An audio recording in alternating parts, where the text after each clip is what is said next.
Hello, good evening, good afternoon, good morning, wherever you are in the world. Welcome back to the Mr. Arsenal podcast. It's been a while since we've done an actual podcast. We're going to have a bit of a catch up along the way. As you can see, though, or if you can, when you're here, if you're listening on audio, obviously we're joined by Ryan in America. It's got two Ryans tonight. How you doing, Ryan?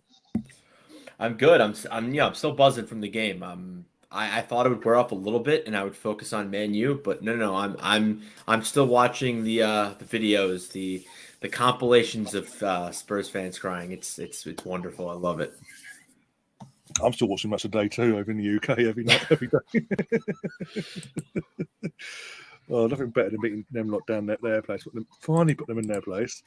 Also, as you can see, we're joined by Kunjan. How you doing, my friend? I haven't seen you for a while. Hey buddy, how are you? Hello Ryan. Hello Ryan. If we can have two goals at Shite Hart Lane, we can have two Ryans today. So why not? If you guys have been watching Match of the Day and the highlights, I can go a different route and saying that I think I've watched the clip of Arteta running back to get Xhaka over and over again. I think that just summed up the entire evening beautifully. But good to see you guys and happy New Year to both of you and everyone listening and watching. And it feels great. It feels great. 2023 started on a great note, and it's just going to get better, God willing. But they're not a big team, though. We haven't played a big team yet, so we're not really in a title race yet, according to certain people. So I don't know if we can really get overexcited because it is Tottenham after all, even though their class says what they are. But anyway, just touching on what you mentioned, obviously the Arteta with Xhaka. There's a still image. I don't know if you saw it going around on the night and all that. The fear in Arteta's face when he saw Granit running towards them, like it's like no, we're in enough trouble as it is. You go over there. Oh dear! Again, I don't know if you guys know, but the person that actually assaulted Aaron Ramsey at the end of the game has been found. He's been named, and he has been charged with not just assaulting, but obviously entering the court and throwing missiles and that most other charges as well. And he will be going to Highbury Court magistrates on the 17th of next month. I hope they've had to fucking book it in the dirty scumbag. Oh dear. I think the worst punishment, I think we've all discussed this off the show, would be giving him a season ticket for life. I think that's bad enough punishment for the poor guy. Yeah, I know it's been harped on a lot. I was surprised that when it came out he was a 35-year-old man. I was sworn he was a teenager. I was convinced. I was like, really, like, all right, yeah, I get it. We're all teenagers. We all do dumb stuff, But do 35, like, guys older than me, like, what the, like, that's just He's older than me. Makes sense though. He's a Spurs fan, so he's dumb things.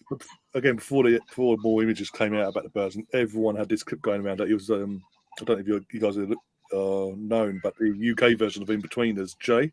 Yes, yeah. It's Jay from the In Betweeners. Yeah, must be. But yeah, and then there was about a few hours ago.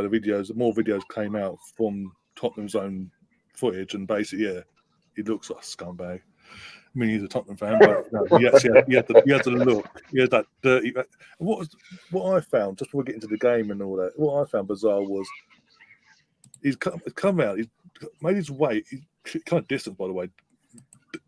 Assaulted Ramsdale, got pushed back. There's a steward walking. I wouldn't say running, walking, smirking at everything that was going on. He should be sacked, by the way, for not doing his job. But then he continues to just go into the stands and go back to where he was. And the footage we've seen today, he's there, like, he does all the scarfing on the way up, and then he sits down with his mates, takes the scarf off. Like, you're not surrounded by cameras, by the way. And he thinks he's being smart by taking his coat off and off. Like, you really are thick. But again, as I say, he's a Tottenham fan. Can't have many brain cells if you support that lot. But anyway, on to the show. Right. We'll start with Kunjan. I mean, going into the game itself, because was it the usual nerves kicking in for you going into as a kickoff approached, or were you feeling confident about Arsenal this time because of how well we've done so far this season? Yeah, I think to be fair, I think it's a cliche and everyone has said it that wherever you are on the table, whatever the squad depth, whatever the form, it all goes out the window when it comes to a derby, and we saw that earlier with the Manchester derby, because I mean, we as Arsenal fans were hoping that United get the 3 points, but we weren't exactly like confident about it. And then when you watch the game, you're like, okay, that happened, great. Um, and then we show up at Shite Hart Lane, and you're like, all right. Um, you see the formation. You see Sessegnon has been placed to Mark's Saka. They've not given Perisic the run. You're like, fair enough.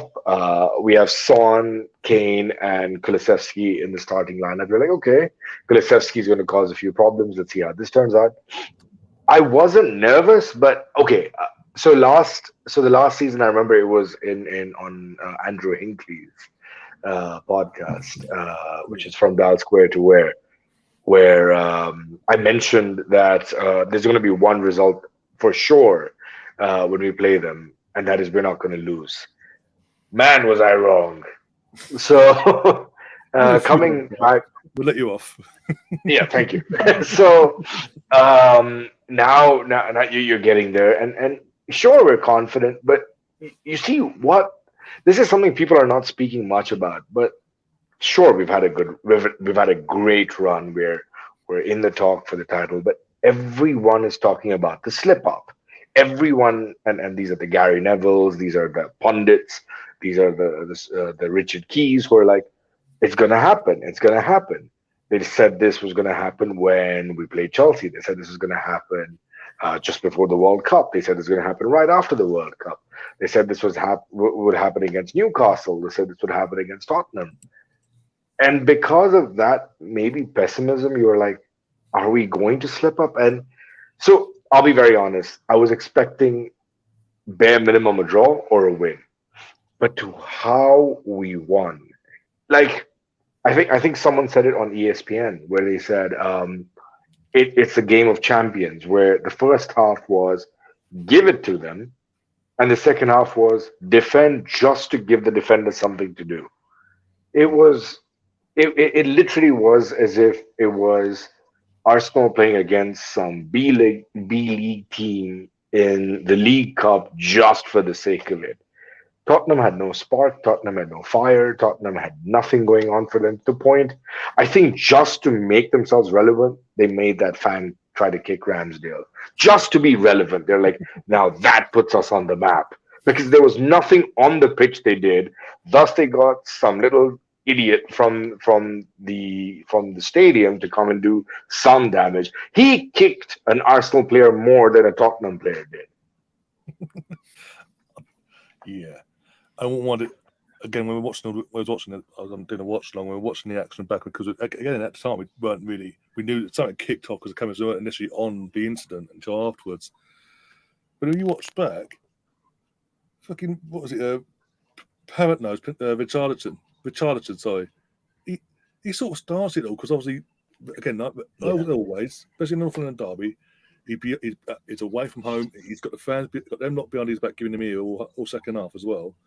So he's like he said in his interview, Ramsdale said, he's like, I let him give it to me. I waited patiently. As soon as that full-time whistle went, I turned around and gave it back. And when you see what he did, it wasn't like he usually does in terms of like really stick it to him. It was just like a get in there, kissing the badge, showing off sort of thing. Nothing major. But Charlton took offence to that and started assaulting him. And then he's gone. Stewart's come over eventually separated, and says, "I'm not having any of this. I'm just getting a bottle." And next thing you know, he's been assaulted. There's a massive brawl. Xhaka once got Ramsdale away, then got Xhaka trying to get involved. I'm like, no, Xhaka, bad enough trouble as it is. Move on. And then you got Richard Keys going, "It's all Arteta's fault." That the fan. Like, how? Hang on. If he doesn't do what he does on the touchline, but so Kevin Conte does it on a week-to-week basis, even in the league, in England or in Italy, or wherever he is in the world, Conte's famous for it. Klopp does it; it's passionate and fine. Pep does it. The other week when they were playing Leeds in the league, he boots a bottle. Pep doesn't get sent to stand up. Wenger did. Nothing's made of it.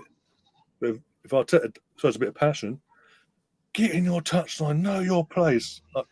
Seriously, it's the agenda that real that we've been ramming home on this channel. It's the agenda that real that they're not even masking it. The hate because of how well we're doing on the pitch. They've got their shirt somewhere, so there's nitpicking at the most minute things.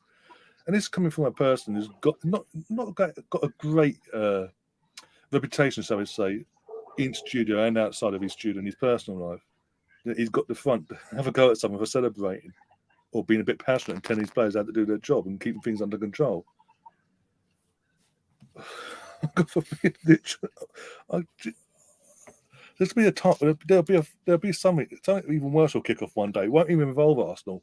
Richard Keys will go, Arteta's fault.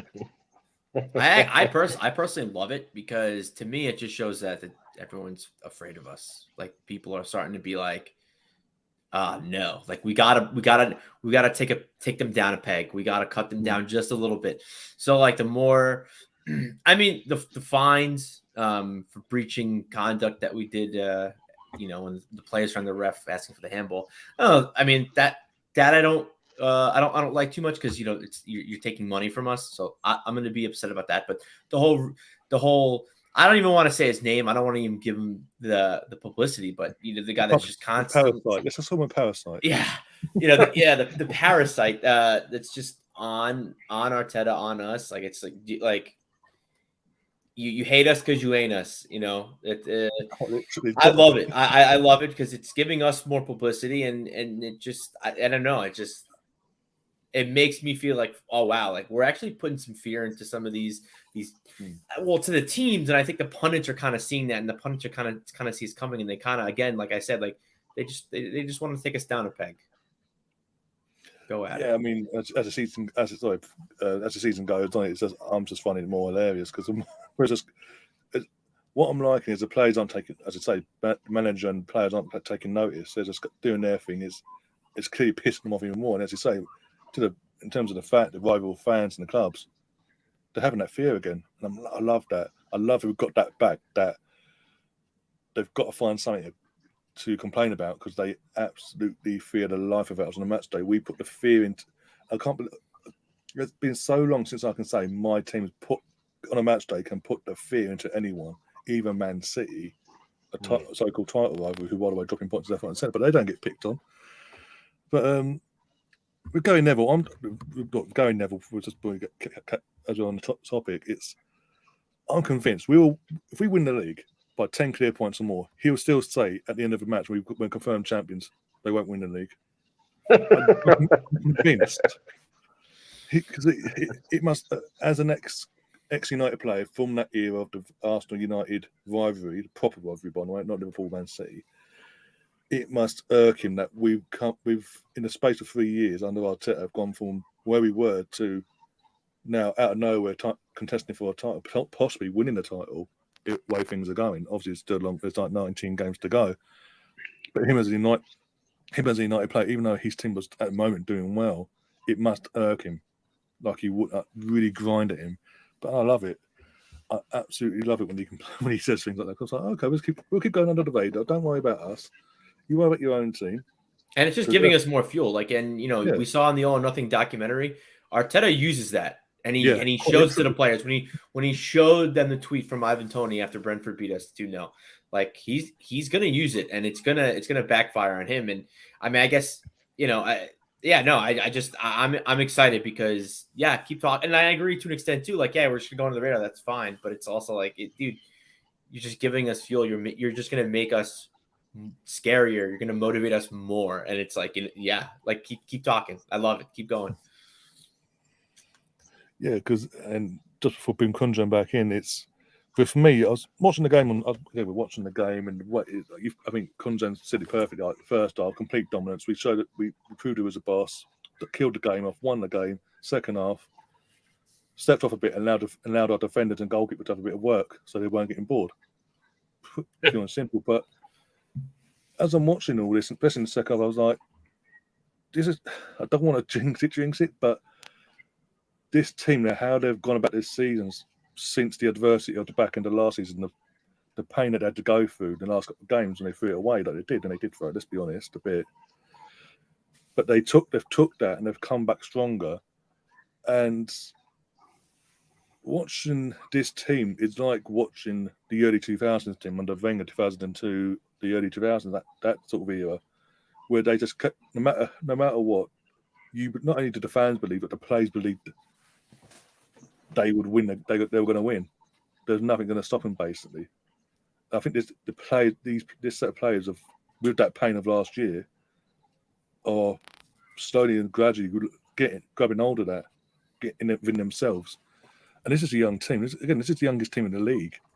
So again, going back to the fear factor, fans should be, rival fans should be scared. Rival clubs should be scared. This is what we're doing now. And for me, a year early for me. Imagine what we're going to be doing in the next 12 to 18 months. When we're back in the Champions League with a bigger, stronger squad, more depth to our squad as well. I mean, there's linked to. I mean, I know we missed out on Mudryk, and I'm not really bothered about it. Again, it's 19-year-old kid. Was he really going to come in and be a starter over Martinelli or Saka or Jesus when he's fit? Not really. But when I'm hearing today, we're linked with Diaby from Bayer Leverkusen and Declan Rice. That's the standard, and we've gone from one extreme. It's like players we can build up to. We're looking at Declan Rice, who's established and might need time to adapt. He lives in London as well. And players like young, still exciting players like Diaby, who, by the way, would warrant a big feat, unlike Mudryk. But obviously going back to the game, Ryan, the first half. I mean, the first goal. Let's go to the first goal. The comedy moment of Hugo Lloris and what he's famous for, making errors in big games and just being him. I personally, even when he signed for Tottenham from wherever, I can't remember where he came from the league, Lyon, something like that, or Marseille, one of the two, never rated him. And I'm always proven right. And how did you react? Because obviously when Saka hits that ball and the ball goes up, it's like as it's going in, it's like slowly, that's time's slowing down. It's like it can't be going in, but obviously it is. And Eddie's there like making sure, like, no, back off. Yeah, no. So watching in real time, it was very interesting because Saka out. Sessegnon was not in position. Sessegnon tries to cut him off, and then he goes to the touchline, and I'm like, okay, and he gets through Sessegnon. I'm like, all right, okay, and I'm like, I don't know, who's open? I don't see anyone to pass it to, and he just like pings it right at Lloris, and I'm like, okay, and then I'm like, oh wait. He fucked it. And then I'm like, oh, it's close. And then originally I didn't even think it went in. I was like, oh, that's so close. And then you see Eddie go. I'm like, okay, that's in, right? And then so the commentary in America, Peter Drury, he was quiet. He didn't say anything at first because he was just like, and it's in. And then you see and meanwhile, Saka's almost at the corner flag celebrating. It was very bizarre. To be fair, I think it was bizarre for Lloris. I don't think Lloris expected Saka to shoot like that. And I think that led to kind of the mistake a little bit. I think Lloris was expecting a pass, and the fact that Saka hit it so hard at him. And I think, to be fair, I agree. I don't think Lloris is as good as people think he is. When it went to PKs in World Cup against Argentina, I was pissed because I'll be honest, I was rooting for France. I did not want Emi Martinez winning the World Cup because then we're going to hear about how it's Arsenal's fault and all this. And I was expecting him to say thank you, Arsenal, when he was accepting his Golden Glove award, but instead he did some interesting stuff with the award. But yeah, no, I was like, no, like Lloris is not good. Like this, he's just I don't really know who you could compare him to. He's a name. He has his moments, but he doesn't even have like he's not a David De Gea where De Gea could take a game over and like when we played them 4 seasons ago where he literally won them the game. I think he had 8 or 9 saves. He set some record of the saves against us, and they beat us. I think that might have been the same game as Rashford's coming out party. I could be wrong, but yeah. So I wasn't. I'm just like, okay, but then. You watch the game and you see and I don't watch, I'll be honest, I don't watch them a lot. So I can't say how he's doing this season. But yeah, I understood okay, cause I play goalie a little bit, so I kind of understand. So I get it. I don't think he was expecting the shot, but it's you can't have your palms out like that, especially the ball can, even if he's crossing it, even if he's passing it, you got to be ready to just get it out of your 6-yard box at the very least. but yeah, I just listen. I was laughing, I was screaming, I was clapping, I was excited, and Saka deserved it. He was a menace until that point, and he was a menace after the fact as well. Yeah, and also, as you say, building up to the goal, there was Lloris and Tottenham's defence were having moments where the goal was coming anyway, so we knew the goal was going to come. Oh yeah, for it to come in the manner that it did, it was just. It wasn't a typical opener to North London derby in terms of the goal itself, opening goal, but it was just typical of Tottenham, really. And let's be honest, even when because like the saying goes, form guys that were in the youth, Tottenham fans, you got them online going when that North London derby comes along, players are going to kick the shit out of their players. They did. That's exactly what you guys said at the start. We were talking about the idiot that came off from the stands. Apart from him, the players didn't lay a glove on any of our players. Not one. Didn't you'd think again, 1-0 down, 2-0 down, we're humiliating them. You get some sort of frustration reaction from certain players. Nothing. I'm surprised I didn't get a penalty. Actually, I did when I did my score prediction for the kickoff just before kickoff. I factored in they'd get a goal because they'd get their customary penalty. Thankfully, they didn't. There was a bit of a moment at the end of the first half, but even I wouldn't have been surprised because it was Tottenham, but still. But we absolutely, as I say, even afterwards, Saka was absolutely having a field day down that right hand side against Sessegnon. All the space in the world, whenever he wanted it. When if we got close, he was like, okay, I've got Odegaard, I've got Ben, I've got it. The whole team was fantastic, and for me, it should have been 3-0. Partey's shot on the volley. I said in stream. For me, it was Paul Scholes against Villa in 2007-esque. That where the ball just fell down and he just hits it with laces perfectly. And you just think, if that had gone in, that's goal of the season. No goals topping that because of how good the quality of that goal would have been. But Kunjan, I mean, obviously your thoughts on the goal and how we did in that first half, because as I say, we were dominant. It was like they were like 2-0 flat at half time. 2-0 was flat into Tottenham at half time. I genuinely think we could have been like 4-0 up. We are going to show you once and for all we are back, and you are back in our shadow like you should be. I think we should have been at least 4-0 up. I think Eddie had a really good chance, and I think Lloris just got the save. Partey, I think the gods gave the equilibrium where he missed, so they gave not as great as a goal of the season, but the opportunity to Odegaard to hit that from outside the box. The first goal, I think, what Ryan said earlier about Peter Drury reacting a little bit delayed with the commentary when the goal went in. The same thing happened to players. If you watch the players, when the ball went in, they also waited for a second and said, "Oh wait, it's a goal." Then they went and did the customary celebration, the whole basketball dunk. And you said something earlier on that you sensed a goal coming for Arsenal. Funny enough, for me, it was the other way around. Because we were so constantly attacking, I was expecting a goal from the run of play because they were right at the back. There were, like, I think about at least 8 of them defending right as deep as possible. In fact, I think that's what got them because they were playing a very deep line and not a high line. And that's what got to them because they were trying to soak up the pressure, and pressure was coming from everywhere, from the wings, from the midfield, shots outside the box. And I was expecting a goal from the run of play, or at least an attempt from the run of play, but that didn't happen.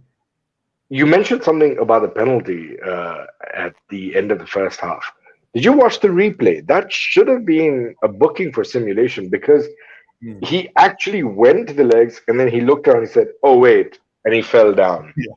How that wasn't a booking, how Romero was on the pitch, that's like you factor in certain things that okay, it's a North London derby, you let certain play go, but this was ridiculous. Like and again, I genuinely believe Arteta must have told the boys, listen, let's go back a step back.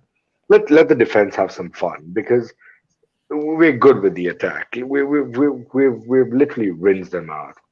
I organically saw the Arsenal squad take a step back with the attacking in the second half. But the first half was relentless. The biggest disappointment, besides the idiot kicking Ramsdale, was how we did not go 4-0 up in the first half. I was really, and that just goes to show where the levels are. Maybe 2 3 years back, if we won the game 1-0, we'd be like, yes. And yet here we are talking about, man, it should have been 4. Man, it should have been 5. Credit to the team, credit to Arteta, credit to the entire coaching staff, and credit to the fans, because I think the fans have played a very, very important role this season, especially to back up the team. Yeah, that goes for home and away games. I've been Yeah. to a few home games this season, and my thing with the Arsenal home crowd, since we've moved to the Emirates, was the atmosphere would only come about for the big games like the Arsenal, Chelsea, the Tottenham, United, etc., etc. For the Fulhams, the Villas of this world, it was always, well, we expect to win, so why should we bother? But this season, even though we lost out on Champions League, because of the way the team performed over the course of last season, after the appalling start that we had last season, it got the fans excited again. You bring in like Zinchenko in and say Zeus, you've got Matt Turner officially coming to the club in the summer, and a few other players that we brought in as well. It genuinely, or was it Saliba's coming back as well? So you got the excitement there, and it's just the whole pre-season has continued into this season, and it's been a wave week on week, and the crowds have been absolutely fantastic. I can't fault any game that I've been to or when I've been watching here at home. We've made the Emirates a fortress. Away game, the away fans have always been fantastic in my opinion, but they've got even better, if that's even possible, from where we were before. And the players, like you mentioned, the players feed off that, the staff feed off that, and that we saw at the end of that game. I know it's a North London derby, they was always going to go over after the derby if we'd won and eat or lost, worst case, and applauded with the fans. But the way that whistle goes, after what happens with the fan and all that, once Arteta got all of all his players went, and all the staff went, all right, go to that far corner now, and not only thank the fans for the support, but we celebrate, really rub it in this lot's face. And it's there's little things like that, again, getting that bond, a bond that we didn't have for so long. It's reconnecting week by week. And look, I've been saying for the last couple of weeks, no matter what, winning the league or not this season, if we don't win the league, going by how this season has gone, and as I keep saying, with the adversity that this team went through in terms of the pain and the agony of throwing it away in this last season, the Champions League spot, I believe that this team will come back and go and we'll win it next season. If they don't win it this season, it will be next season, because not only the experience that they would have gained this season from doing what they're doing, but the pain of getting so close and wanting to go one better will spur them on even more. And you got, again, with a few more additions to the squad as well, back in the Champions League, touch wood. It can't get any. I don't know how to put this now, but it's not going. We're not. I can't see Arsenal going back to the way we were why we were in a negative sense for a long time, because of the work that's gone into it in the last 3 years since Arteta's been brought in. Edu, the work, the partnership they're doing on and off the pitch with terms of transfers and day-to-day work life. We've seen the Amazon documentary from backing onto last season, how things have run at the club, how at the start of the season, in the first 3 games when Josh is in town, it's a family. It's more of a family connection more than the business side of things when it comes to them guys. It's how is he? Is he okay? What can we do to make him feel better in the moment that he's going through? And also with the players as well. As I've said, for me, I thought this was a year. I thought us challenging for the title would come next year, but we've done it. The way we've done it is actually, if anything, made it better, because it's out of the blue. You don't expect it, so you enjoy it that bit more. And the fact it's upsetting everyone else, it makes it even better. It's like, this is the Arsenal that I grew up with, in terms of they hated us when we won. If we were competing for a title, they hated it, and I love that. with all this going off, what we mentioned before, with the outside, the noise outside, it's built this. We are not just within the club itself, but with the fans as well. We are one. We are family. It's us against them mentality now. And it's only going to get better no matter what happens this season. But if we win it, I don't know how we top it next season other than defending the title, going unbeaten, doing an Invincible Part 2 and winning the Champions League. And it's funny, like you said it before, and I think to me, I definitely saw it at the end of this game, but and I've been seeing it kind of little bits and pieces all season. But Arteta said it when he came in, when he got appointed, like he wants to reconnect the fan base, like the team and the fans, and it's something he's always harped on. And from day one, yeah, we win, we won, and you said, they came in and they were celebrating because they know, like the team is obviously performing and they're winning, so they're happy that they won and they're beating a rival, but they know what this means to the fans. And I don't know if you guys saw it overseas, but in America, when they interviewed Odegaard and Ramsdale, that's one of the first, or I think it might have just been Odegaard. It was the first thing Odegaard said was he knows what this means to us. I think even Ben White said it, because they interviewed Ben White. Ben White did the same thing. They know what this means to us, and they want to celebrate with us, and they want to enjoy the good times, enjoy the good moments, and that's something that's never been a thing really with this club. I mean, for a long time, it hasn't. Like when we beat the Wolves, when we beat the Wolves, and we came back and won. Everyone was calling us, celebration police, and when we beat Brighton, celebration police. It's because lately this team, when we go down 1-0, we roll over and die. That's just what it was. The same old Arsenal, Shout out to Same Old Arsenal podcast, by the way. But same old Arsenal. And then when they can kind of like overcome these humps and take those baby steps and do this, it's just the Wolves. Yeah, it's just Brighton. But okay, we're celebrating. We're reconnecting with the fans. Like, yes, we did this thing. We came back from 1 goal down. We turned our fortunes around. And they want to celebrate because they realize what this means to us, because we're not used to this. And now beating a team that we haven't beat at their ground in 8 years, since 2014, when Arteta was playing, they understand. They understand, and I think every big I would like to think every game they celebrate with us, because it's just one step closer. But yeah, I think the team is.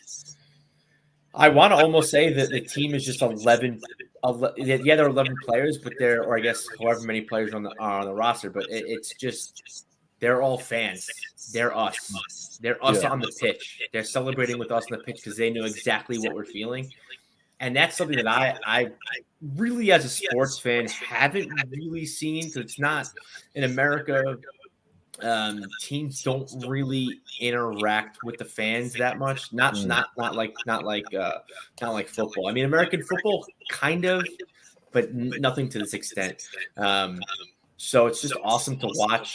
Like, in a way, it's and as corny as it sounds, it's my relationship with the team growing, because their emotion they're showing is the emotion that I have, and I feel like the team hasn't had that. I mean, granted, to be fair, like, we haven't been this good in quite some time, but I think just the overall takeaway is just, like, they know what this means to us, and I think that is just an awesome feeling, and that's something that, like, I think that just almost is more important to me than the 3 points.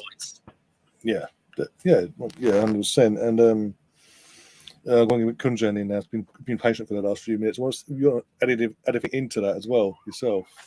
Your thoughts on that? I think from day one I've been saying the same thing, that when you look at what Arteta's philosophy has been, it was not just a style of football on the pitch; it's about what he's putting in the stadium with the fan base, and even the characters that he's implementing into the team. When you see an Aaron Ramsdale, like, I think I take it back to when we were signing Aaron Ramsdale. I was one of the biggest critics. I'm like, who are we getting? Like, we'd rather get Almunia. And I've had a big slab of humble pie after saying that, because Aaron Ramsdale is one of the most standout personalities we've had in the team. And this is something that has bled on to the other players, because he may just be a wind-up merchant or he's trying to get at the opposition fans, but that's how he's bringing the fans closer as well. When he got kicked, the kind of revolt that fans have had because of that kick, it just goes to show that the instant connect he's had. When there are controversy surrounding other players in our team, I've seen the love, the support on Twitter or on Instagram that fans are now having towards the players. Keep in mind, about 4 years back, maybe slightly less than 4 years, but a little over 3 years, the gentleman right now receiving so much love, the gentleman we have spoken about on the show already a couple of times, the gentleman who's all over Twitter, Granit Xhaka, slightly under 4 years back, I'm pretty sure all of us said, get him out of the club. We're done. He's a menace. He's a nuisance. He's an idiot. He's not our captain. And right now, we love the guy. I know I do. I see those videos. I see the passion on the pitch. I see the passion that he resonates. He's literally become the voice in the dressing room. He's become the voice on the pitch. He was giving it to Conte. I still want to find out what he said to Conte, but watching that, I just wanted to like go, I love you, Granit. I love you. But it's such a positive sign. We have forgotten what we thought of Granite and what is right now. And it's credit to, again, when this guy walked in to London Colony with his ideas, and he came with, and a lot of people were taking the mickey. They were like, yeah, he's Pep Guardiola's cone man. What is he going to do? He's just going to be placing cones for the Arsenals, and to get 2 seasons back to back, eighth place. Last season, the way we capitulated towards the end to hit fifth, you start having questions. You're like, maybe he wasn't the right fit. But that's what I'm saying. What's happening on the pitch is beautiful. What's happening on the pitch is pure symphony. It's magic. It's amazing. But what's happening outside the pitch Exactly. is just phenomenal. I think you said it right. You know, when you speak about the team in 2002, yes, but you also think about the fan base. You think about the euphoria that we're carrying. That even when Newcastle we drew 0-0, we felt the pain. We felt like, yo, we lost. That Xhaka actually had to walk up to the fans and say, chin up. This is what's happened all of a sudden. If we had a 0-0 against Newcastle in their prime, or if we had, I don't know, a scrappy draw against the Tottenham, we would be up in arms celebrating like we've won the Champions League. That's the standards. That's the trajectory we're going on. You said it very correctly, Ryan, when you said that maybe this season is about challenging and not winning. And if we win, it's a bonus. But that's such a positive step we're taking. I remember it was Willian when he signed. He said Who? the goal is to win the. What are you talking about? What? Huh? Yeah. We don't have Willian. He's in Fulham. I don't know what you're talking about. So one of the few Chelsea rejects that we have signed, said something on the lines of, in 3 years, the goal is to win Champions League. I'm pretty sure he exaggerated. I don't think that was the project that was sold to him, but you can see the seeds of a title challenging team, a title winning team. And if you even take into consideration that we have an FA Cup in this run, I think we should be excited. Whatever the outcome of this season, we win, we don't win, we make it to the Champions League, we just barely make it, whatever it is, it's a great time to be an Arsenal fan. And I'm so proud. I've always been proud, but I've never felt more euphoric. And I thank Arteta. And I in all this thing of, I hope Bukayo signs, I hope Martinelli signs, I hope William Saliba signs. I really hope Arteta doesn't leave. I really hope that. No, I think he realizes what he's doing here. But no, and you brought up a good point. Like I won't lie, I do think about like what would happen if we actually win the thing like this season. Like it'd be insane, right? But to me, like, but I still like try to remain focused. It's like my goal is top four. I don't care. Yeah, we're in first. We have the biggest distance between two teams the entire table, 8 points. It's awesome. I'm top four. I want Champions League. We're going to attract better players, and we're only going to get better. Top four. You know, I don't want to lose sight of that. I don't want to.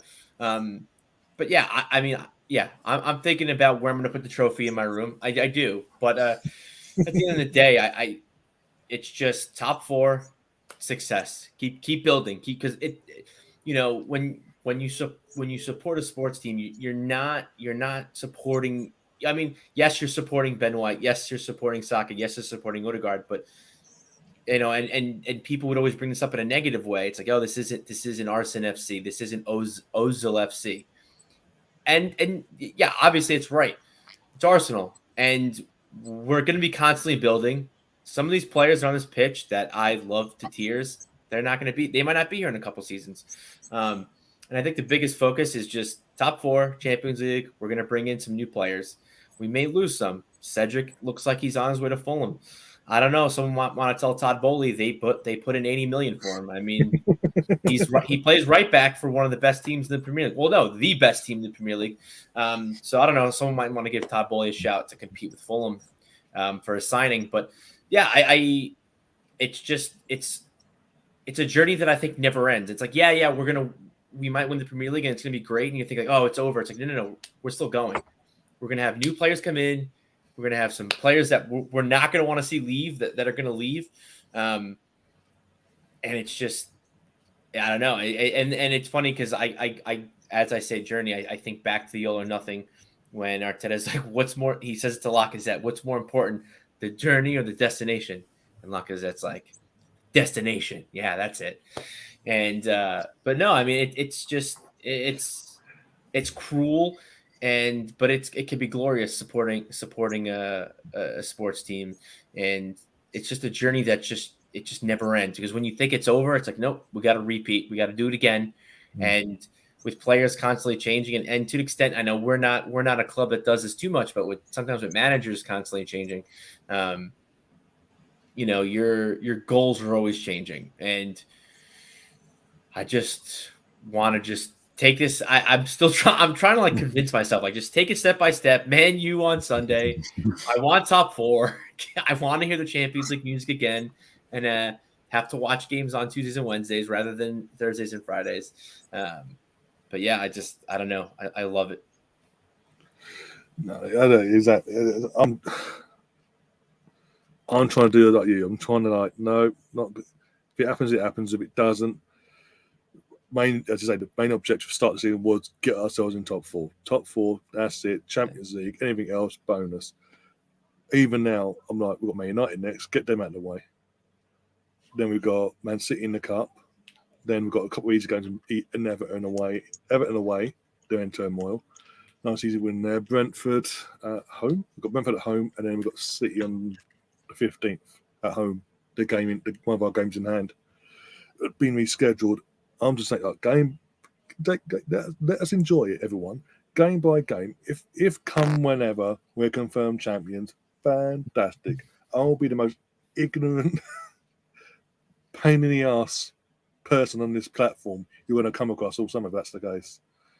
I was saying the other day, I kind of, with the Chelsea fans and all that, giving it the big one over the weekend, I'm kind of want us to win it before that Chelsea game at the Emirates, in April.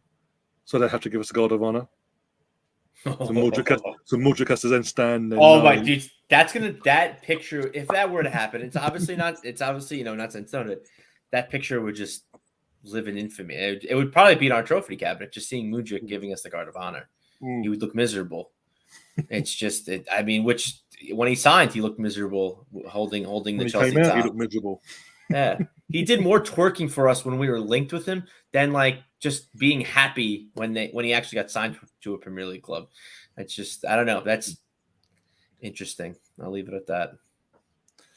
Oh, exactly. And we got all this.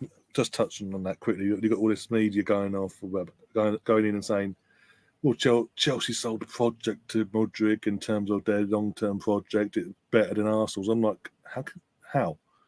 In the space of 3 years, we've gone from the adversity what we were in the space of 3 years to title challenging and pushing Man City, looks like possibly all the way to defend their title, and they've got Haaland in their team. We haven't got This is another thing I love about this team. We haven't got worldies in our team. Not one individual. Hey, easy. Now, when I say that, I mean like when you look at the years gone by, the years we had Ozil Sanchez, and we had players, good players, but not to their level, as you'd say. Whereas everyone's on the same hymn sheet.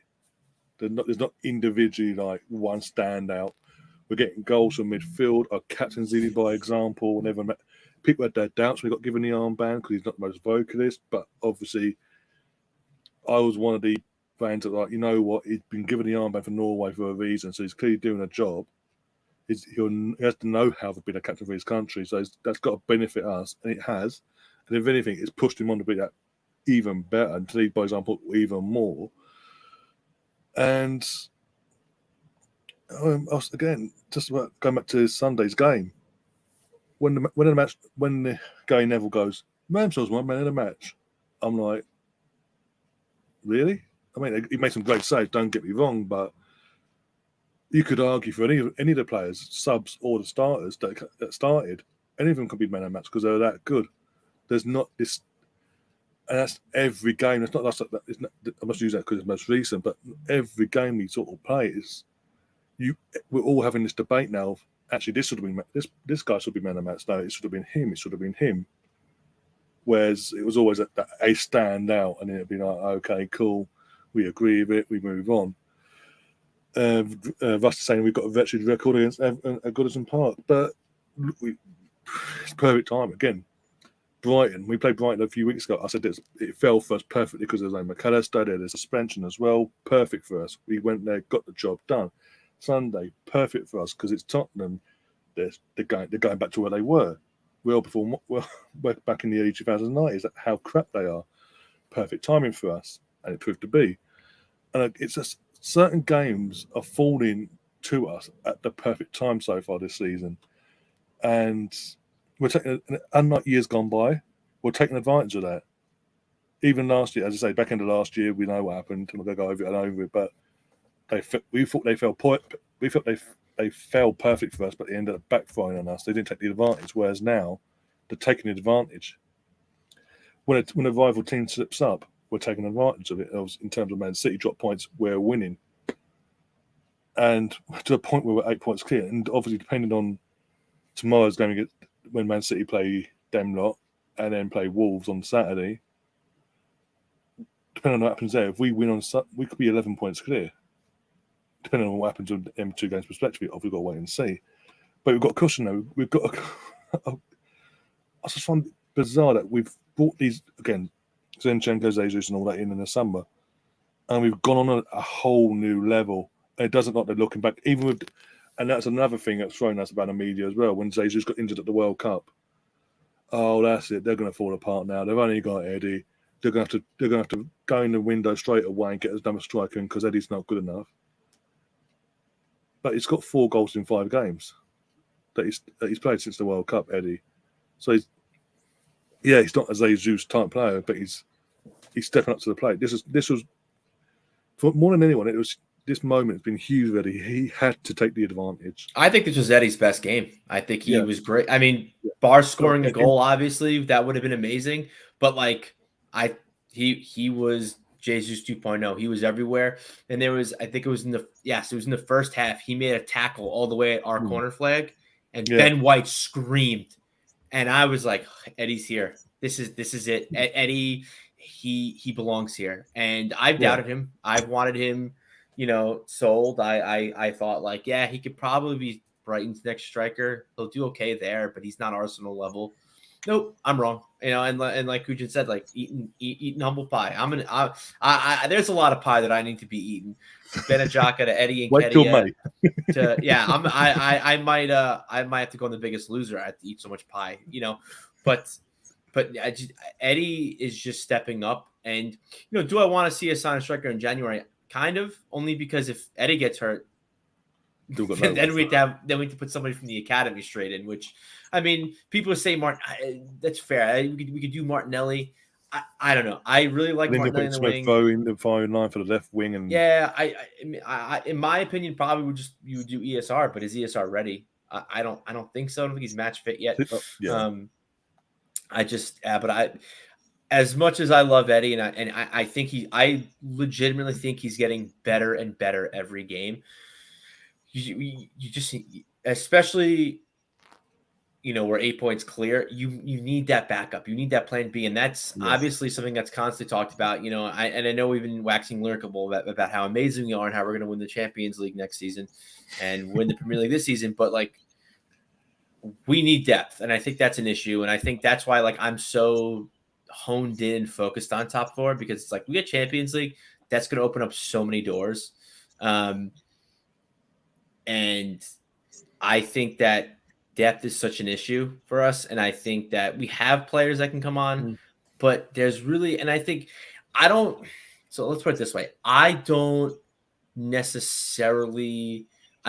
if it is a depth issue, but I do wonder if Arteta does have a plan B. Because listen, we're playing well, we're firing in all cylinders, but every now and then there's gonna be a game. Listen, we're not. There's gonna be a game where we just don't show up. There's gonna be a game where the calls just don't go our way and we go down. What are we gonna do? I think Vieira is kind of gonna be that guy. I think ESR is gonna be that guy. We wanted Lukonga to be that guy, not the guy. But I think that in the chat, he'll go mint.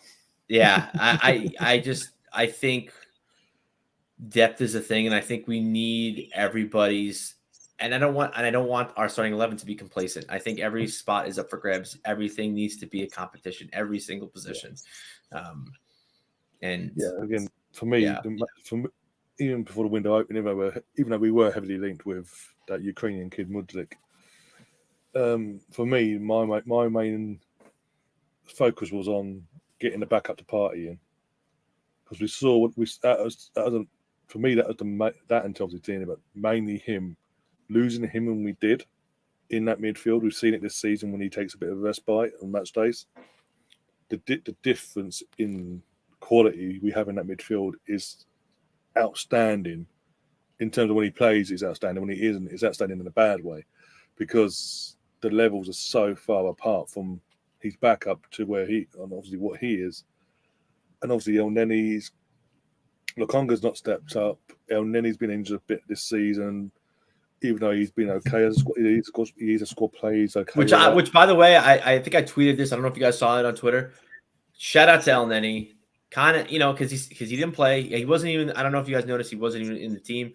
He had a knock in training. Shout out to El Nenny to let Arteta know, hey, we kind of need some midfielders in January. So I'm going to just pull up real quick, take a knock, let you know, hey, we need to get some midfield replaced, because I think we were so far down that Mudryk tunnel and bringing him in that I don't even think he even thought of bringing in a center midfielder, which to me I think is definitely something that needs to explore. And I know we want Declan Rice, which don't get me. I'm all aboard. I think Arteta can make him better than Partey, and I think he can be better than Partey because he's still 24. 24 yeah, he's going to be quite a player, and he will be captain of he's already wore the band for England, has he not already? I don't know. I know he's at the actual captain. Yeah, a couple times. It gets given. He's won it. Yeah. So I think he's a big signing, but I still think we might need some help in January. And I want to just thank El Nenny for kind of reminding Arteta that, look into it. Look into it, because if I go down full time, you've got a Belgian fraud who can't turn up, but even against League One opposition. And let's be honest, I do feel bad for Lukonga. But at the end of the day, because some players just can't handle not playing at a big club. It's a mentality thing, and it's sad to see. I think we saw it again. It's been mentioned a few times this season in the podcast. The famous scene from Rivetti putting the Conte on his place and saying, "Oh, because also Ian Smith and a couple of others. I think I can't remember who it was now. Sitting with them three. So four of them. They're like, "Oh, what's happened to you, Sambi? You came to us, you was happy, you was quirky, you have a bit of life about you. Now look at you. He's like, I was playing back then.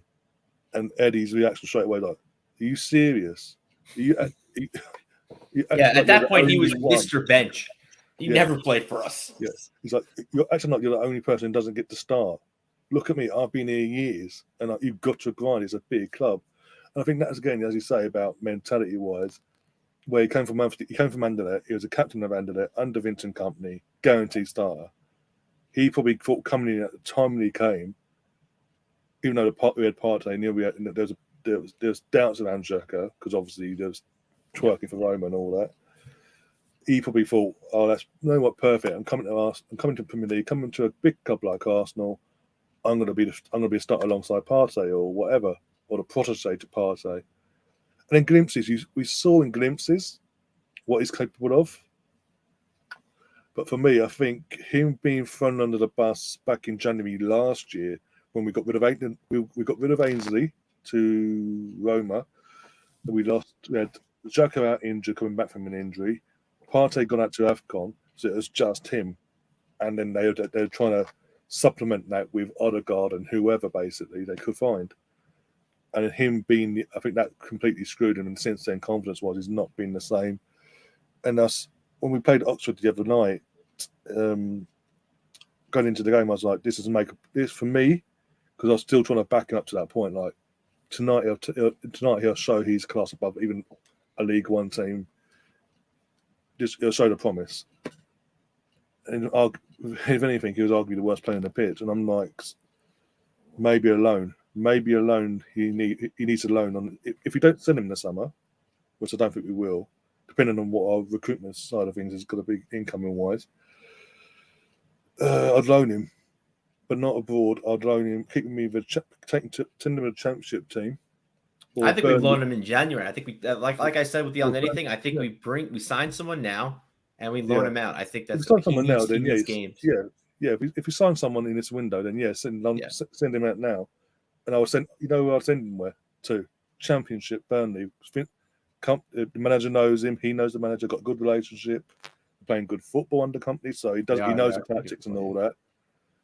And just as I get from games, used to the English, constantly playing in the English league, even though it's a league below. And if they come up, he's got an option to go back out on loan for the season. Again, playing regularly, week in, week out. And we reassess things the following summer, seeing where everything plays out. Because it's just, again, as I say, when Partey takes a night off, just a night off, he's got given a night off.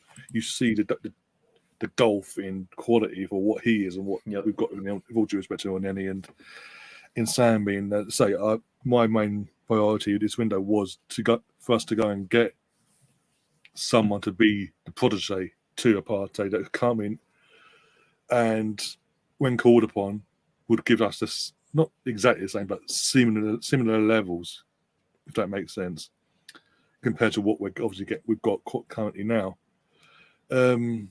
Obviously, then come the summer, we can't get Declan now. Obviously, come the summer, go get Declan, because the one thing that's going to go for us either way, come the summer, we got something over on Chelsea. They might have money, but we have European football. They ain't getting nowhere near European football. I don't care what anyone says; they're out of it. Brighton, Fulham, and Brentford got more chance of getting European football altogether than Chelsea. They might get European football. Like what is the conference? They'll go there if they're lucky. I don't think they'll get that this race. Oh boy, that would not be good. And to be fair, I think Graham Potter is a good manager. I think he'll be great, but I'll be good for us because we can just go. Yeah, they've got money. They can throw money at you. But we got European football. We're competing for the big boy leagues, the big boy league and the Champions League, etc. What are they doing? Mid-table FC? Come to us. You know you want to. I don't agree with you guys. I think even earlier, the whole Mudrik's slandering. I've been keeping quiet, but you said that he was sold a project. You'd be surprised how good their project is, because look at Arsenal. Post Wenger, we've had Emery and Arteta. Do you know how quickly Chelsea get rid of managers. Just imagine you're a player, and every season or every 2 seasons, you have a new manager to work with. That's a project Arsenal cannot offer you. Think of the opportunity. Stability. We can offer Yeah, stability. we have stability. They don't like, dude. That's a project. That's the project I want to invest in. Every 18 months, working with a new guy, the new philosophy. Wow, that's the project, not Arsenal's. The Chelsea project. Love it. Love it. But in all seriousness, I've said this to people. If I'm a player and I want to go, my dream is the Premier League. Obviously, I want to go to Arsenal. I could totally see why he bought into Chelsea, and they say project, and yeah, I agree. There's not much of a project, but Chelsea are, for we can argue this till the day is long, but Chelsea are a big 16. They're always in it. They're always playing well. They're always in conversations of potentially winning the league or being at that clawing at it anyways. And you're telling me that I could potentially start for them, whereas Arsenal, I have to fight with Martinelli, I have to fight with DSR, I have to fight with Saka, and then also the academy. Oh, the academy's in first. I think Man City might be in front of them, but the academy is killing it. They lost their first game in the season the other week. They're killing it, and we're only getting better. And and I feel like, if I'm Mudryk, I kind of see okay, well, they're already a couple steps into their project. I'm going to be maybe not. I think in his eyes, he's going to join the team and be I might be a couple steps behind this. And if I don't catch up quick, I'm going to get lost. I'm going to be a Lokonga. And I do think deep down he was afraid of that. And when you go to a Chelsea team, it's Pulisic injured, Sterling, I think he's hurt, but he's not doing what they signed him for. Felix, I think he's taking a vacation for the whole month. There's so much opportunity to play for Chelsea, and there's so many things that he could do to make the team better. So in a way, if you're Chelsea, and obviously there's better people than me to explain why joining Chelsea is the thing to do. I'm sure he got, taken out to dinner. I'm sure he got wined and dined and got sold a bill of goods. And to be fair, I get it. Obviously, in the long term, is it going to help him? No. But I just think he was, and part also too, I think he was a little intimidated. I think he was a little scared. Because getting into that Chelsea team is going to be a lot easier than getting to this Arsenal team. And like I said, we could talk crap about Chelsea all we want, but Chelsea is a big 6 team, and they are going to be fighting for the Champions League every season. I mean, this season maybe not so much, but then again, you look all the way back to when Jose had the team. They were 10th place. What'd they do next season? I don't want to say it out loud what they did, but again, that was under but Ryan, can I it just is different. No, it is. But I'm trying to come at and play devil's advocate. Do I think Chelsea's a better project? No chance in fucking hell is it. But when you're a player and you only live once and you have to make a move for your career, I think he thought it was the safest move, the easiest move, and he's going to get game time and he's going to be on the pitch and he's going to see. He's going to be more of a prominent figure in the Premier League. Whereas if he came to Arsenal, let's say we signed him yesterday, I don't know how much he plays this season for us. I really don't. Maybe he plays a couple Europa League knockout games, and obviously the FA Cup, Carabao Cup. But I don't know. I don't know how much he actually plays because, like we all said, he is young and he is a project. But let me just reiterate something. I think a lot of people have forgotten this, especially because of the way the Mudryk signing has occurred and all the names that have been linked with. I'm sure everyone's read that Nkunku could be on his way in the summer. It's really great being a Chelsea fan. It's really great having these kind of players. And I'm sure he getting paid a shitload more money than what we'd have paid him per week. Absolutely, absolutely. I'm sure that's a big bonus. But we all forget one thing, I think, and that's something I wanted to highlight. And I've been dying to speak about this. This is not the Abramovich era. We don't know Todd Bowley as an owner. He could get bored from this club in a year or two. We've seen what's happened to the Glazers. We've seen what's happened to LSG. We've seen what's happened with the Cronkies. If it wasn't with the fan base revolting, if it wasn't with the fan base shouting, if it wasn't for the recruitment of Edu and Arteta, I think we would also be in a very different position. Todd Bowley, we don't know him as an owner. He's right now picking everything. We could right now make a petition by saying Emerson Royale, best right back post Cafu. He would go and put it 100 million bid. And I That's what promise I'm you, telling him. He should get Cedric. Buy Cedric from us. sure, but The window is still open. but see, Cedric's quality as compared to Emerson Royale, and sorry, Yeah. no, Cedric's not as quality as Emerson Royale. He could be listening. Emerson Royale is like the best things in sliced bread and more. You know, Cedric's okay, but Emerson Royale, my friend, whoa. But then again, we're funding those idiots, so no, we don't want that. No, but that's the thing with Todd Bowley. Like we don't know him as an owner. Like we're looking at him just splashing the cash and everyone being tempted by the money and the project. But what if the bubble bursts in 2 years? What if he gets up and says, "Nah, this is not my thing. This is let's move on, or let me not invest." Because Abramovich was a guy who was hands-on. He knew his football.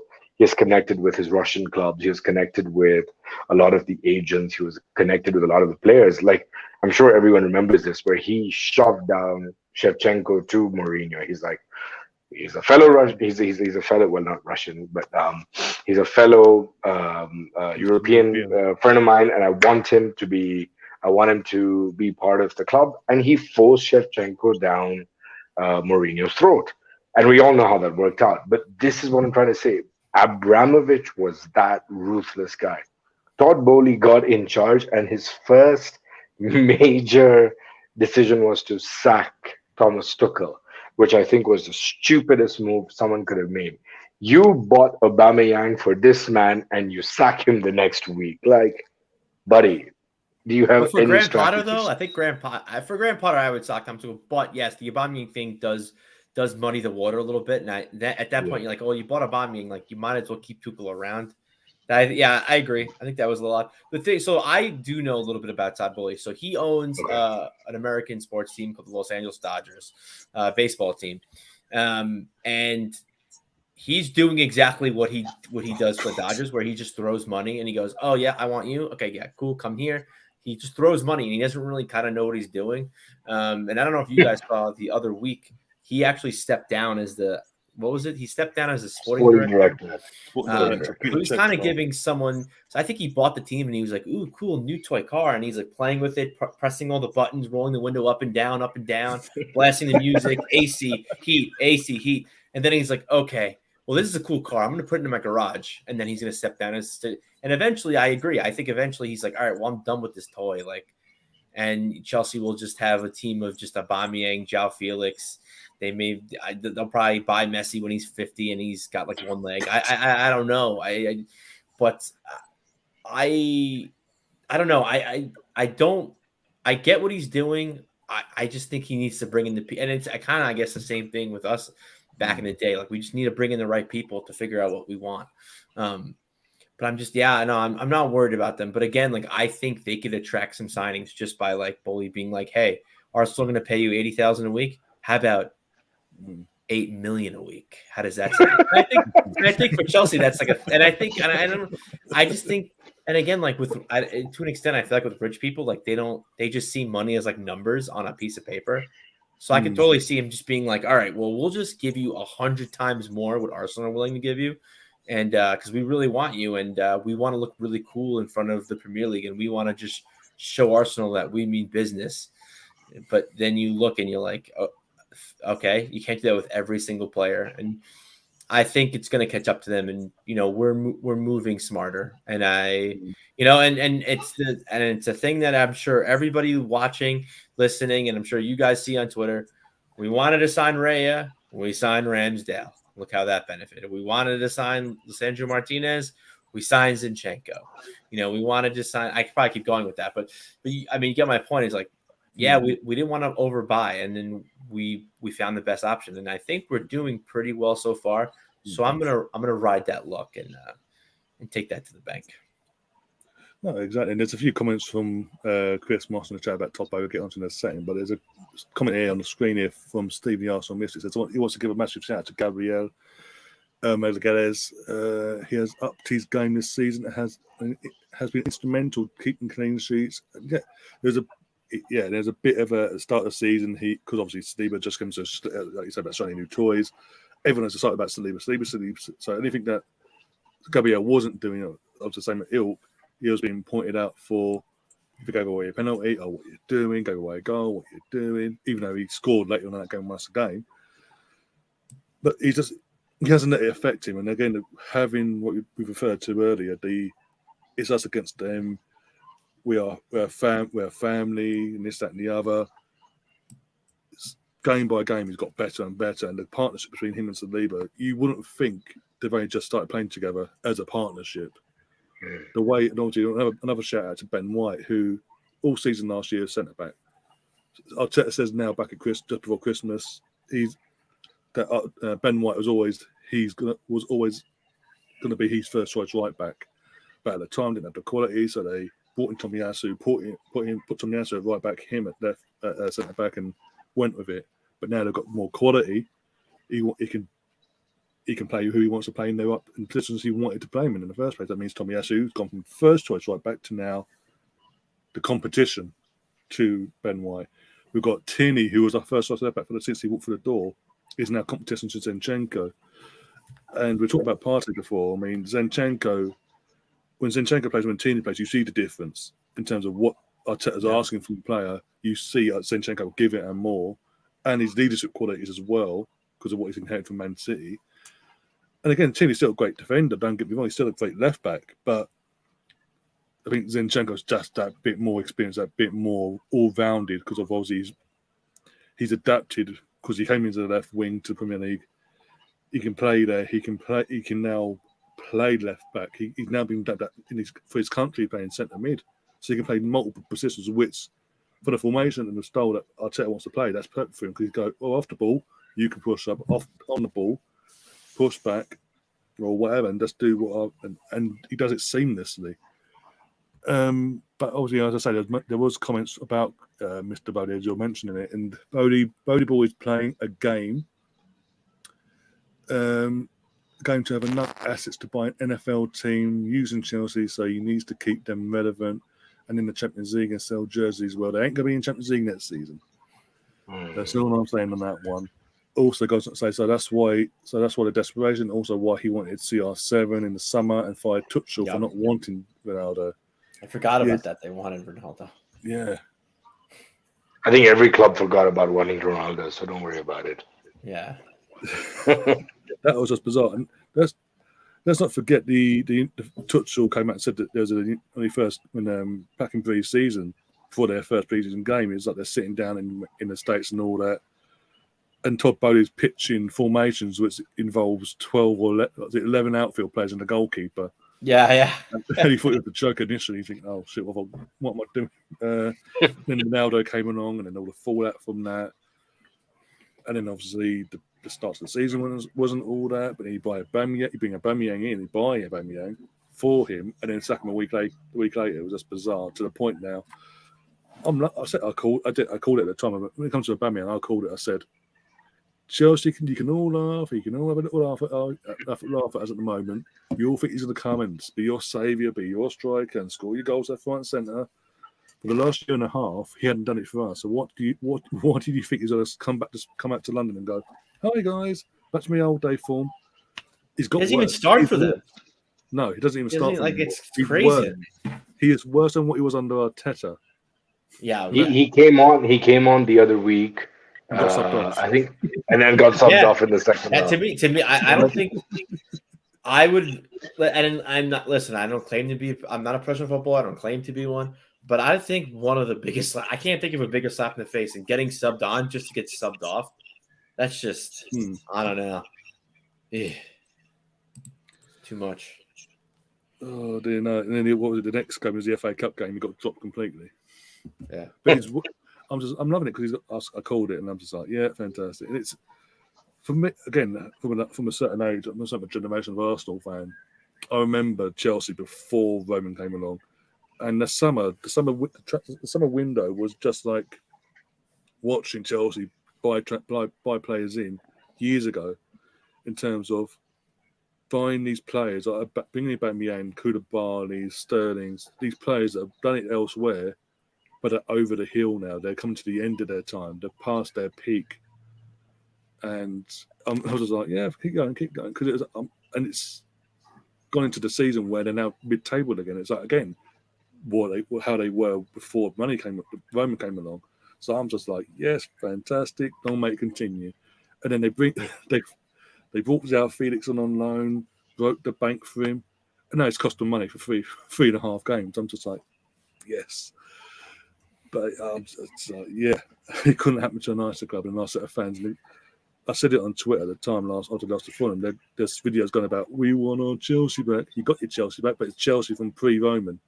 Yeah. But get used to it. But I'm absolutely loving it. And yeah, we're going to start wrapping things up soon. We're going over an hour now. But I was touched on the game coming up on Sunday. Yes, for Sunday game. At the end, which we're at home, got the new artwork by the looks, it's going to be up by then as well. Do you think? Oh, how do you see this game playing out in terms of result-wise, performance-wise? Obviously, there's rumours. It's probably just mind game for Man United at the moment, but there's rumours going about Casemiro might be out injured, but I think it's just mind games from them until I see different. But yeah, I'll start with you, Kunjan. How do you think this will play out on Sunday? I think United are on the way up. Like when we saw the first two games, with two losses back to back, we're like same old United, and the turnaround that they've done, the kind of results that they have churned out. Let's be honest, they've beaten the top two teams in the league. So they've done quite well for themselves in that retrospect. They do have certain chinks in their armors, and that's why I think what Eric Ten Hag is doing with the squad is in the seasons to come is going to be, like, with all due seriousness, it's going to be something to watch out for. We need to keep an eye on Manchester United because post Alex, this is the Sir Alex Ferguson. This is going to be a big moment. This is going to be the Arteta zone for United fans. So watch out for Manchester United. I think in this whole discussion of Todd Bowley being an idiot, especially now with rumors that there is a big potential sale over the horizon for United, this may turn out to be a big one for them. But yeah, coming back to the game, it's at the Emirates. We haven't lost there, touch wood. We've only dropped points once against Newcastle, but even that was a clean sheet. So I mean, we're confident, but it's going to be tough. I don't see us playing the way we did against Tottenham against these guys. I do see a very intelligent approach with the first half and the second half. It's going to be tight. I don't see it being a rollover with many goals. So I would go with the 2-1. And I do expect Ten Hag to play a lot of conservative football, but a lot of counterattack, especially with the form Rashford's in. Oh, it's gonna be a good challenge for Saliba and Gabriel. So that'd be a good fight to watch. Rashford, because I think they will play him down the middle. I don't think they can deploy him on the wings. Martial is fit as well, but goes quiet in a couple of games. But yeah, I think 2-1. I do see United scoring a goal. I do see us attacking quite early in the first half to try and get a goal. Let's also remember that we don't have the tallest of strikers, so we're not going up against Martinez the way maybe a Burnley or a Newcastle would go up against. So we do have to play off the channels, especially the middle. And if we have Casemiro, who would be starting for them, that would play a little bit into a disadvantage as well, because he would be able to lock the defense, especially Xhaka and Odegaard. But yeah, 2-1. I think it'll be 2-1. It'll be a very, very good game to watch. And if we do get those 3 points, and Gary Neville will obviously go on record to say that United played the better game, but Arsenal were at home. That's why we won. But, so death, taxes, and Gary Neville shitting on Arsenal, guaranteed. Yeah, I'm gonna bring Ryan into this now. What are your thoughts? I think you've muted yourself somehow. I did mute myself. Good call. I think it's gonna be very similar. In the fact that, man, you are on the up. It's very true. I think when they were when they were playing us, they were kind of on a high themselves at that point. When they just signed Anthony, they were feeling real good. They're like, okay, we could do this. And then, to be fair, I still say this, and like I try not to play revisionist history, but we should have won that game. That foul on Odegaard really screwed the. I mean, we lost the game from that foul, but I think, knowing that, and with that, I think Arteta will use that as just fuel, and I think he'll use that to play on the guys' emotions in a positive way, kind of hype them up and motivate them. And knowing this is the only team that's beaten us this season, I think is a lot of motivation for us. And I think we're gonna do big things, and I think we're gonna really give it to them, which is what we do to every team. We play really hard for like 30 to 40 minutes, nonstop, in your face. I think this game. Funny. I mean, obviously, this game's going to come down to Eddie. I think Eddie needs to score in this game. He needs to play. If Eddie plays the way he played against Scum, I think we win this game. I think he's just getting better and better. He needs to score. And my biggest issue with him since last season, well, since he really got the run of games with us, is he scores, and like you said, 4 to 5 games. Like, I get that. When has he scored the first goal in a game? Doesn't do that. He's always scoring the second goal or the third goal, which, don't get me wrong, is great. I want him to score. I'm not saying no, but I want him to break the game open. And I think against this Man U team, it's doable. I don't think this Man U team is all that it's cracked up to be. I think they have a few really good. They have a few pieces that are just on a hot streak. In Rashford, Bruno Fernandes, I can't stand him, but he's playing well. And I think they're kind of, they don't have the chemistry that we have, but there's only a few teams when you watch them celebrate a goal and you watch them interact, you're like, okay, like they're kind of playing for each other. Man, you are one of those teams, which scares me a little bit because Man U's never really been like that. But at the end of the day, I just think we're the better team, and I think they're going to make mistakes like they do. I'm praying to anyone who's listening. I'm going to be doing a bunch of Virgil ceremonies, prayer groups, whatever the fuck you want to do, that Harry Maguire starts on Sunday. Because I know he's been in and out of the lineup. But at the end of the day, Harry Maguire is their captain, so you got to play with your captain. But I just think we need to really give it to them, show them we're not scared. I think – the way teams think that they could beat us is if they play physical with us. Newcastle did it. Tottenham sort of tried to do it, but Romero got carded early, so I think that they kind of like, okay, let's just try to score because we're down one early. But I think Man U is the team that, and hating them for all these years, and I don't know if Kurjan, I've said it to Ryan a few times, but it's kind of like a hot take of mine. I dislike Man U more than Tottenham, so like to me, this is my North London derby in a way. Although Richarlison has the last few seasons made it extremely close, so I think Tottenham might overtake them. But yeah, I can't stand Man U. I can't stand their players, and I know they're gonna be pricks, and I'm just hoping that we can kind of overcome that. And we've been good so far with it.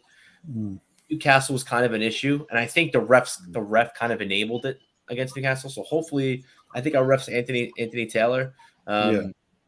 So I'm just hoping that I don't want calls going our way. I'm not saying that, but I want a fair and I want a consistent game, and because I don't want them to turn up like Newcastle and just foul, waste time, and it's going to throw us off our game. And I could see that happening and Rashford getting like a fluky goal, but it doesn't really matter because we're going to win 3-1 and we're going to get 3 points and it's going to be great. And we're going to celebrate. And I'm back-to-back weeks beating Tottenham and Man U. It's like a dream.